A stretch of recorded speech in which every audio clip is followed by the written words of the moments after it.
Terima kasih semuanya sudah hadir dalam kegiatan rapat ini. Kita semua tidak bisa menunda lagi kegiatan rapat kali ini karena saya mendapati perusahaan kita mengalami penurunan pendapatan sebesar 20%. Oleh karena itu, Anggun bisa tolong menjelaskan kepada kami semua tentang situasi keuangan di perusahaan kita. Data terus menunjukkan bahwa kita kehilangan banyak sekali pelanggan dan biaya operasional yang terus meningkat. Jika kita tidak segera mengambil tindakan, kita akan mengalami kerugian yang amat sangat besar. Ini tidak bisa dibiarkan. Kita sudah kalah bersaing dengan produk baru pesaing.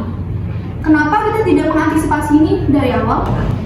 Ayo, kita semua tahu bahwa masalahnya lebih kompleks. Kualitas produk kita sedang dipertanyakan.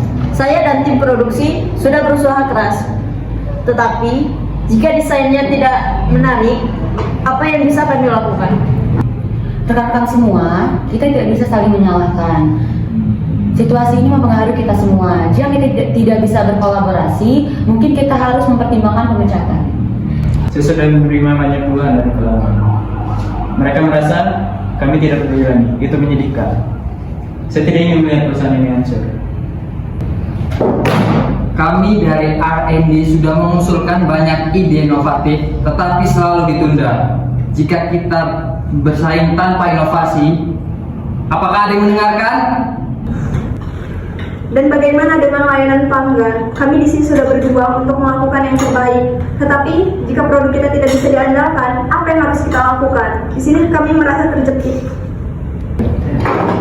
Ini adalah waktu untuk bergerak cepat. Kita perlu menggunakan media sosial untuk menjangkau pelanggan dengan cara promo. Tapi, kita perlu keputusan sekarang. Jika kita tidak memperbaiki keadaan ini, lalu apa yang akan terjadi pada kita? Saya sudah melihat banyak rekan-rekan kita yang stres, bahkan hampir tidak bisa tidur. Saya tahu semua ini sulit bagi perusahaan kita. Saya juga merasa tertekan karena permasalahan ini. Tetapi kita harus memikirkan semua ini dengan pikiran yang jernih dan juga tidak perlu saling menyalahkan. Yang kita butuhkan adalah solusi demi keberlanjutan perusahaan kita. Saya ingin membantu, tetapi kita butuh dukungan dari manajemen. Kita perlu strategi yang sangat jelas untuk keluar dari masalah krisis ini. Saya rasa kita perlu memperkuat pemasaran kita. Mungkin kita bisa melakukan kampanye yang lebih agresif untuk menarik pelanggan kita. Namun, jika kualitas produk tidak diperbaiki, itu semua akan sia-sia. Kita perlu berfokus pada produksi juga. Kita harus melindungi karyawan kita. Jika ada pemecatan, itu akan menghancurkan semangat tim. Kita perlu mencari solusi yang lebih baik lagi.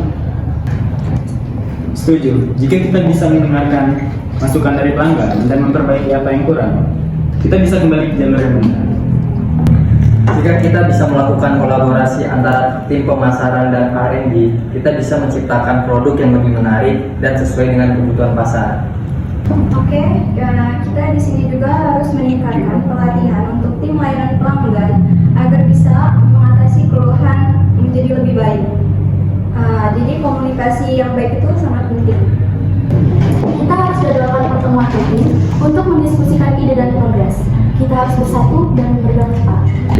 Saya percaya kita dapat melewati ini bersama.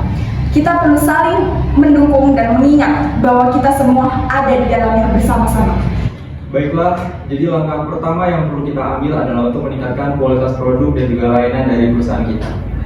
Ayu, Andre, dan juga Baga, saya ingin kalian segera merancang strategi baru untuk perusahaan kita, dan Dela dan juga Mesya pastikan semua proses produksi berjalan dengan lancar. Dan juga yang terakhir Nadia, siapkan dukungan untuk karyawan yang mungkin diperlukan pada proses perbaikan di perusahaan kita. Ini semua merupakan ujian bagi perusahaan kita dan kita harus menangannya secara matang dan tidak perlu saling menyalahkan. Terima kasih.